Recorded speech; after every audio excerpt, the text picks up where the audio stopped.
لا زنا تو وہ ہے جس کے بارے میں کہا گیا زانیوں کے بچوں تک کئی پشتوں تک اس کی سزا کی نحوست موجود رہتی ہے۔ کیا سمجھتے ہیں لوگ زنا کو؟ آج تو زنا فیشن بن چکا ہے۔ اللہ اکبر، یہاں تک فرمایا گیا قیامت کے دن زنا کرنے والوں کی شرمگاہوں پر جہنم کی آگ بھڑکائی جائے گی۔ کتنے نازک مقام کا کیا حال ہوگا اگر حدیث میں یہ الفاظ نہیں آئے ہوتے تو ہم بیان ہی نہیں کرتے۔ ارے زنا تو بہت بری اور بدترین چیز ہے۔ اللہ کے رسول صلی اللہ علیہ وآلہ وسلم نے یہاں تک فرمایا جو کسی عورت کو پاپ کی نظر سے دیکھ لے اس کی آنکھوں میں جہنم کی آگ کی سلاخیں ڈالی جائے گی، اس کی آنکھوں میں جہنم کی آگ بھری جائے گی۔ آپ سے پوچھتا ہوں بتاؤ تو صحیح کس میں طاقت ہے اللہ کا عذاب برداشت کرنے کی؟ میرے عزیز، کمر کی ایک نس چوکپ ہو جائے نا، آدمی کی پوری زندگی موت سے بدتر ہو جاتی ہے۔ جو خدا کمر کی نس بند کر دے تو آدمی موت مانگنے لگتا ہے۔ جب وہ جہنم کی آگ کی سزا مجرموں کو اور پاپیوں کو دے گا اس وقت تو کون ہے جو برداشت کر سکے گا؟ یاد رکھو کسی میں طاقت نہیں ہے۔ اللہ کے رسول سید المعصومین دعا کرتے تھے اللہم اجرنا من النار، اللہم اجرنا من النار۔ کیا حضور کی دعائیں بھول گئے؟ سید المعصومین دعا کر رہے تعلیم امت کے لیے اللہ ہمیں جہنم کی آگ سے بچا لے۔ کون ہے جو جہنم کی آگ کا سامنا کر؟ آؤ توبہ کرو۔ سیدی محبوب الہی خواجہ نظام الدین اولیاء لکھتے ہیں، بلکہ فرماتے ہیں اپنے ملفوظات میں کہ متقی اس کو کہتے ہیں جس نے گناہ نہیں کیا، اور تائب اس کو کہتے ہیں جس نے توبہ کی، یعنی گناہ تو کیا مگر توبہ کر لی۔ وہ فرماتے ہیں توبہ کرنے والا اور متقی دونوں کا نام اعمال اکول ہوتا ہے، برابر برابر ہوتا ہے۔ توبہ کا کرنے والے کا اور متقی کا دونوں کا عمل نام برابر کا کیسے برابر ہوتا ہے؟ کہ متقی کا اس لیے گناہ سے خالی ہے اس نے گناہ کیا ہی نہیں، اور تائب کا اس لیے گناہ سے خالی ہے گناہ تو کیا تھا مگر توبہ کی تو اللہ نے سارے گناہ مٹا دیے۔ بلکہ ایک بات بتاؤں، اگر سچی توبہ کر لو گے تو اللہ صرف گناہ مٹاتا نہیں ہے بلکہ فرماتا ہے ہم نے اس کے گناہوں کو نیکیوں میں تبدیل کر دیا، اس کے گناہ نیکیوں میں تبدیل کر دی، یعنی جتنا بڑا پاپی تھا اتنا ہی بڑا نیک ہو گیا۔ لیکن سچی توبہ، آؤ آج حسن شاہ شہید کے آستانے پر جہاں دعا کی قبولیت کا وقت ہے اور دولہا بنا ہے حضرت حسن شہید، اللہ رب العزت کا یہ مقدس برگزیدہ بندہ، دعا قبول ہوگی، مقبول ہوگی، منظور ہوگی مگر سچی توبہ کر لو۔ آؤ کیسے کیسے بندوں نے توبہ کی، پھر خدا نے ان کو کیا مقام دیے۔ اور یاد رکھنا توبہ کو کبھی حقیر مت سمجھنا اور توبہ کو کبھی نظر انداز مت کرنا، بلکہ ہر قدم پہ توبہ کرو، ہر دن توبہ کرو، ہر وقت پتہ نہیں کب موت آ جائے، ہمیشہ استغفر اللہ اپنے، اور رسمی طور پہ نہیں بلکہ ایسے نہیں، ایک شخص فون پہ بات کر رہا ہے، فون پہ ادھر بات کرتے کہتا استغفر اللہ، ادھر فون پہ بات کرتا استغفر اللہ۔ تو کسی نے پوچھا یہ ادھر بات کر کے استغفر اللہ کیا کہتا؟ کہا فون پہ جھوٹ بولو تو ادھر استغفر اللہ۔ یہ تو اللہ کے ساتھ مذاق ہے، یہ تو اللہ کے ساتھ مذاق ہے۔ توبہ کا مطلب یہ ہے ایک بار سچی توبہ کر لی پھر اس راستے پہ جانے کا سوچو بھی مت۔ جنہوں نے ایسی توبہ کی کیا مقام ملتے ہیں، یہ بات اینڈ پر بہنیں موجود ہیں۔ آج عورتوں کا حال بڑا عجیب ہو گیا، بے پردگی ہے، سیریل دیکھ کر کے باریک پتلے لباس ہیں۔ میں سمجھتا ہوں ایک انگریز مفکر نے کہا تھا تم مجھے اچھی مائیں دو میں تمہیں اچھی قوم دوں گا۔ اگر ماں نیک ہو جائے اصلاح معاشرہ کے جلسوں کی ضرورت ختم ہے، کوئی ضرورت نہیں اصلاح معاشرہ کے جلسوں کی۔ کب؟ جب مائیں نیک، اگر ماں بی بی زلیخا جیسی ہو جائے نا تو بیٹے پھر نظام الدین اولیاء محبوب الہی جیسے۔ آپ جانتے حضرت بابا فرید کی امی جان محمود غزنوی کے خاندان سے تعلق رکھتی تھی، بادشاہوں کی بیٹی تھی وہ، لیکن شوہر کا انتقال ہو گیا تو بھائی کہتے تھے ہم تجھے پیسے دیتے ہیں اپنے بیٹے کی پرورش کا۔ تو کہا تم لوگ بادشاہ لوگ ہو، تم حرام اور حلال کی تمیز نہیں کرتے، میں اپنے بیٹے کو مشتبہ لقمہ کیوں کھلاؤں؟ چرخہ کاٹ کے کھلاؤں گی لیکن حلال کھلاؤں گی، بیٹے کو فاقہ کراؤں گی لیکن حلال کھلاؤں۔ بابا فرید کہتے ہیں میں کبھی کبھی امی سے کہتے ہیں امی مجھے کھانا چاہیے، تو ماں مجھے لکڑی کا ٹکڑا میرے منہ میں کہتی بیٹا اس کو منہ میں رکھ لے تھوڑی دیر تجھے صبر ہو جائے گا۔ ایسے تھوڑی بچے ترقی کرتے ہیں، ماں کچھ بھی کرتی رہے اور بیٹے نیک بنے، ایسے نہیں ہوتا۔ محمود غزنوی کے خاندان کی وہ شہزادی تھی، لیکن اس کے باوجود بھی چرخہ کاٹ کر بابا صاحب کی پرورش کی۔ بلکہ آپ جانتے ہیں بابا صاحب رحمۃ اللہ تعالی علیہ سرکار قطب الدین بختیار کاکی کے مرید ہوئے، تو اس وقت تو مرید ہوتے ہوتے اس مقام پر پہنچ گئے تھے بابا صاحب رحمۃ اللہ علیہ کہ جب سرکار غریب نواز جو ہے وہ تشریف لائے دلی کی سرزمین پر، اور فرمایا قطب الدین میں نے سنا ہے کوئی تیرا فرید مرید ہے، مسعود فرید، بلکہ فرید تو ان کا لقب، مسعود کوئی مرید ہے فرید مسعود؟ تو کہا جی حضور، کہا کہ مجھے اس سے ملنا ہے، غریب نواز نے فرمایا مجھے اس سے ملنا ہے۔ تو اس وقت بابا صاحب چلے پر تھے، کہا حضور چلیے ملاقات کر لیں۔ تو گئے تو حالت یہ تھی کہ اٹھ نہیں سکتے تھے، تو ایک طرف سے غریب نواز نے اٹھایا اور ایک طرف سے بابا قطب نے اٹھایا، اور غریب نواز نے فرمایا قطب الدین ایسے شہباز کا تو نے شکار کیا ہے کہ اس کی وجہ سے تیرا نام قیامت تک زندہ رہے گا۔ یہ بابا فرید کی شان ہے، لیکن یہ مقام پہ پہنچے کیسے؟ بابا صاحب فرماتے ہیں یہ میری ماں کی تربیت کا نتیجہ، یہ میری ماں کی تربیت کا نتیجہ ہے۔ جو ماں خود لالی پاؤڈر میں مبتلا ہو اور اس کو دین دھرم سے کوئی تعلق نہ ہو، جسے قرآن پڑھنا نہ ہے، جسے وضو کرنا نہ ہے، جس کی پوری دلچسپی زیور ہو، جس کی پوری دلچسپی موبائل ہو، وہ ماں فرید جیسے لوگ کہاں سے لائے گی؟ وہ ماں نظام الدین اولیاء جیسے لوگ کہاں سے لائے گی؟ وہ ماں صابر کلیر جیسے لوگ کہاں سے لائے گی؟ وہ ماں مخدوم اشرف جہانگیر سمنانی جیسے لوگ کہاں سے لائے گی؟ ماں ایسی ہو تو اولاد ایسی ہوتی ہے۔ تو میں بس اتنا کہنا چاہ رہا تھا، بات طول پکڑتی ہے کہ توبہ کر لو، توبہ کے دروازے کھلے ہیں۔ اس سلسلے میں بیان کیا جاتا ہے کہ حضرت سیدی ذوالنون مصری رحمۃ اللہ تعالی علیہ ایک مرتبہ دل نے چاہا کہ دریا کی سیر کریں۔ اچھا کچھ لوگ اتنے بگڑے ہوئے ہیں نا کہ وہ کچھ بھی کرتے ہیں، اور کچھ اتنے سدھرے ہوئے ہیں اپنے اس میں کہ وہ کچھ بھی نہیں کرنا چاہتے، تو دونوں غلطی پر ہے۔ یعنی اگر کوئی اتنے سدھر جائے نا کہ وہ کہتے ہیں کہ دریا پہ جانا بھی پھر حرام ہے، پھر بازار میں جانا بھی حرام ہے، اور مزار پہ جانا بھی حرام۔ یہ کیا بات ہوئی؟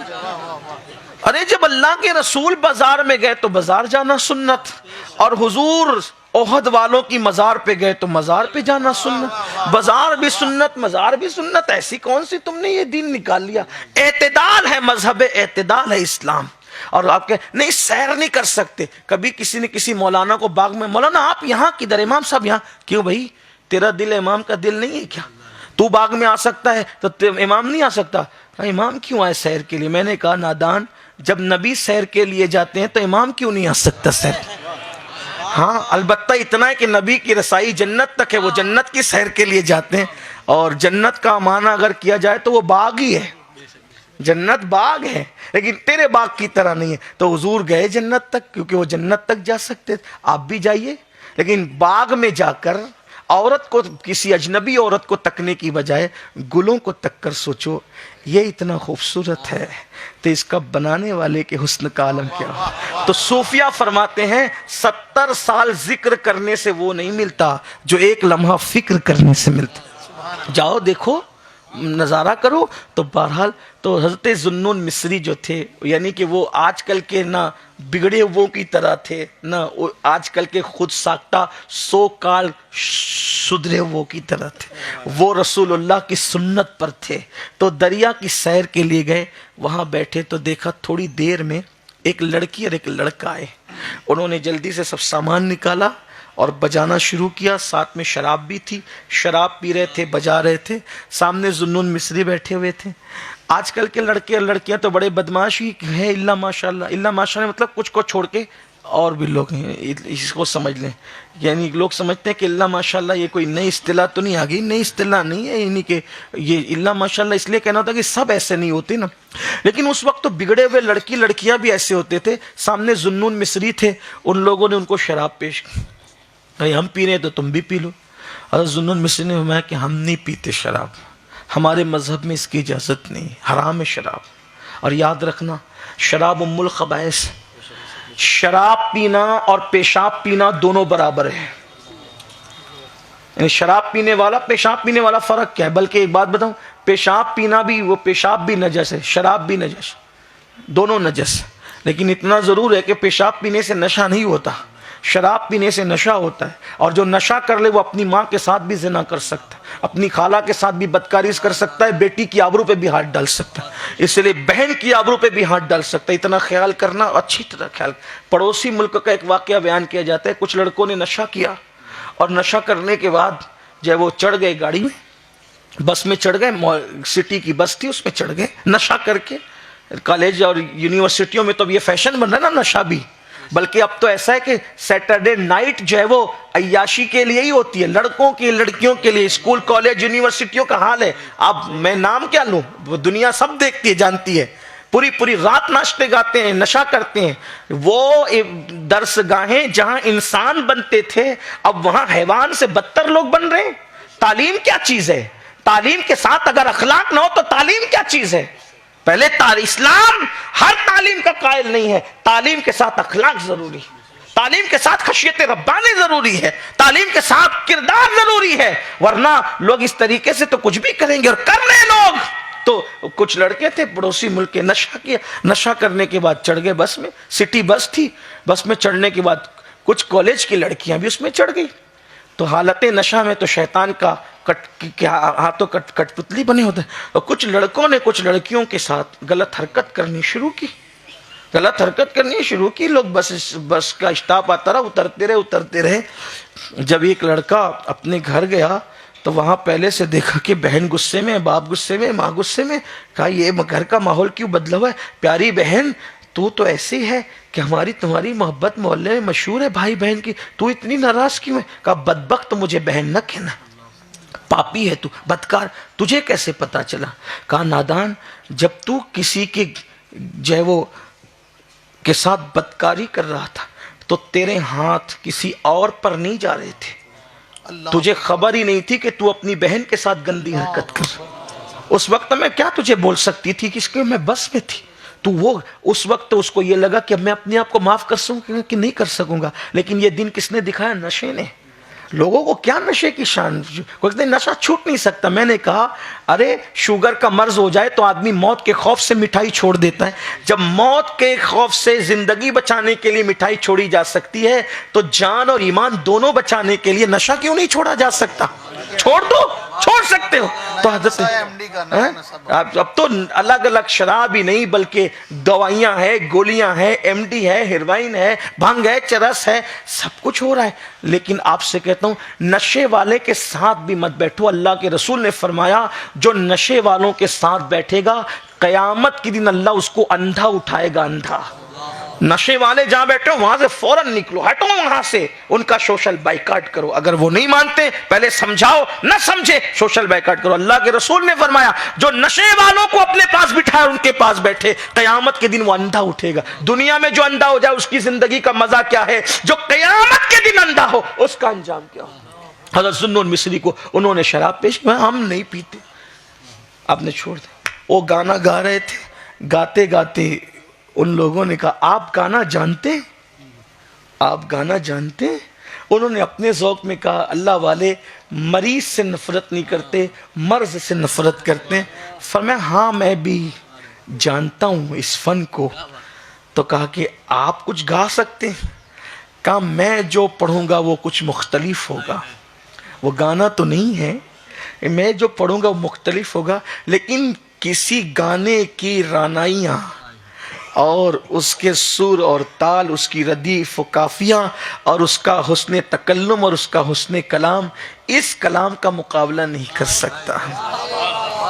اگر سننا ہے تو سن لو۔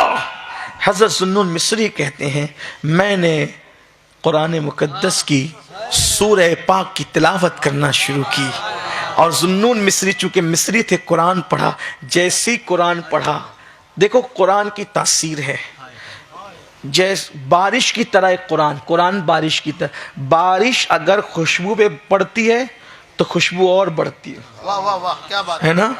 اور اگر بارش گندگی کے ڈھیر پہ پڑے تو پھر گندگی پھیلتی ہے۔ قرآن کہتا ہے یضل بہ کثیرا ویہدی بہ کثیرا، یہ بات کا خیال کرنا، یعنی قرآن سے لوگ گمراہ بھی ہوتے ہیں اور قرآن سے لوگ ہدایت بھی پاتے ہیں. اس لیے یاد رکھنا ہر قرآن کو بغل میں لینے والے کے پیچھے مت دوڑ جانا, اس لیے کہ قرآن جو ہے وہ گمراہ بھی کرتا ہے, ہدایت بھی. ہاں ہدایت دیتا ہے جس کے دل کی زمین پر عشق مصطفیٰ کی خوشبو ہوتی ہے, قرآن اس کو اور بڑھا دیتا ہے. اور جس کے دل کی زمین پر بغض نبی کی گندگی ہوتی ہے پھر وہ کہیں اور جاتا ہے. اس لیے یہ بھی خیال کرنا ہوگا. بہرحال حضرت ذوالنون نے پڑھا, لڑکا وہاں سے بھاگ گیا, لڑکی بیٹھی رہی. لڑکی نے کہا کتنا اچھا گانا ہے, وہ رو پڑی. ذوالنون مصری نے کہا بیٹی یہ گانا نہیں ہے, یہ گانا نہیں ہے, یہ اللہ کا کلام ہے. کہا جس کے کلام کے حسن کا یہ عالم ہو اس کی ذات کے حسن کا عالم کیا ہوگا. وہ اللہ مجھے کیسے ملے گا اے ذوالنون, وہ اللہ مجھے کیسے جس کے کلام میں. اور یاد کیجئے اللہ کے کلام کے حسن کا کوئی پڑھے نہ اچھے. بلبل مستجاب جو ہیں علامہ جامی کو پڑھتے ہیں کلام جامی تو دل سینے میں ٹھہرتا نہیں ہے. جب بندے کے کلام کے حسن کا یہ عالم ہے تو خالق کے کلام کے حسن کا عالم کیا ہوگا. سوچو تو صحیح. لیکن لوگ قرآن کے قریب تو آئے, اللہ کی کتاب کے قریب تو آئے. تو ذوالنون مصری نے قرآن پڑھا, پڑھنے کے بعد لڑکی نے کہا کہ وہ ملے گا, اللہ کیسے ملے گا. ایک بات آپ کو بتاؤں, اللہ بہت آسانی سے کوئی ملے نہ ملے, جو اللہ کی طرف بڑھتا ہے وہ بہت آسانی سے ملتا ہے. ارے کیا یہ کام ہے, اللہ وعدہ کر رہا ہے, اللہ فرما رہا ہے میرے بندے تو چل کر آئے گا میں دوڑ کر تیرے پاس آؤں گا. میں دوڑ, حالانکہ وہ اللہ آنے جانے چلنے پھرنے سے پاک ہے. ہمارے علماء اس کا مفہوم یہ بیان کرتے ہیں اگر تو چل کر آئے گا میری رحمتیں تیرے پاس دوڑ کر کے آئے گی. تو ایک بالش سے بڑھے گا میری رحمت ایک ہاتھ بڑھے گی. تو اور پھر سوچو تو صحیح اللہ کی شان. تو سب کو پانا مشکل ہے, رب کو پانا بہت آسان ہے. کیا آسان ہے؟ اپنے گناہوں پر رو لو اللہ مل جاتا ہے, پھر اس پہ قائم رہ جاؤ تو درجے بلند ہونے لگتے ہیں. اس لڑکی نے کہا یہ ملے گا کیسے اللہ جس کے کلام کا حسن ہے, اس کی ذات کی حسن کا کیسے ملے گا. ذوالنون نے کہا توبہ کر, گناہ چھوڑ, گناہ سے ہجرت کر, اس کی طرف بڑھ, وہ تجھے مل جائے گا. اس نے کہا ٹھیک ہے توبہ کرائیں. آپ نے توبہ کرائی, اس نے توبہ کی. اور اس کے بعد ذوالنون مصری نے اس کو کچھ بتایا, سکھایا اسلام کے قواعد. وہ وہاں سے ذوالنون گھر گئے, وہ بھی گئی. اب دونوں کبھی نہیں ملے. حضرت ذوالنون مصری کہتے ہیں میں حج کو گیا, کعبے کا گلاف پکڑ کر میں رو رہا تھا, اللہ مجھے بخش دے, معاف کر دے. میرے پیچھے سے ایک آواز آئی, اے اللہ میں بھوکی ہوں, میرے کھانے کا انتظام کر. میں گڑ گڑا رہا ہوں, پیچھے سے نسوانی آواز آ رہی, میں بھوکی ہوں, میرے کھانے کا انتظام کر. جیسی یہ آواز آئی مجھے لگا آواز کچھ نقاہت بھری ہے لیکن جانی پہچانی ہے. میں نے پلٹ کر دیکھا تو اس آواز کے جملے مکمل نہ ہوئے تھے, آسمان سے کچھ غیبی کھانا اترا ہوا تھا, اس میں انگور تھے, انہوں نے اور چیزوں کا ذکر کیا. میں نے دیکھا ارے یہاں گڑ گڑانے والے گھنٹوں گڑ گڑا رہے ہیں, دو جملوں کی کیا تاثیر ہے. ادھر جملے نکلتے, ادھر آسمان سے جو ہے وہ پھل نکل آتے ہیں اور پھل نازل ہوتے ہیں اور دسترخوان آتا ہے. تو پلٹ کر کہا اللہ والی کون ہے تو. کہا ذوالنون یہ میری روزانہ کی غذا ہے, جب میں بھوکی ہوتی ہوں یار سے کہتی ہوں وہ مجھے دے دیتا. اتنی پہنچی ہوئی ایک عورت, کون ہے تو, تیری میری کبھی ملاقات نہیں اور تو میرا نام بھی جانتی ہے ذوالنون. کہا ملاقات تو ہے, آپ بھول گئے, مجھے یاد ہے. کہا وہ کیا. کہ دریا کی سیر کے لیے گئے تھے. دریا کی سیر, ہاں گئے تھے, بہت عرصہ ہوا. ایک لڑکا لڑکی آئے تھے عیاشی کے لیے, ہاں آئے تھے. وہ آپ کو شراب دے رہے تھے, ہاں آپ نے نہیں لیا. ہاں وہ گا رہے تھے, ہاں آپ کو گانے کی دعوت دی.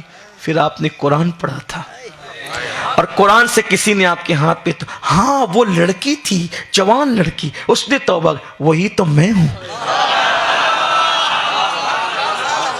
وہی تو میں ہوں. کیا سچی توبہ کی. میں نے کہا تھا نا یار کیسے ملے گا اللہ کے, آپ نے کہا تھا توبہ کر, اسی پہ ڈٹے رہے, اللہ مل جائے گا. میرا اللہ مجھے مل گیا. جب مجھے کوئی حاجت ہوتی ہے جملے مکمل نہیں ہوتے یار پورا کر دیتا. سب کو ڈھونڈنے نکلے, کبھی یار کی طرف بھی تو آؤ.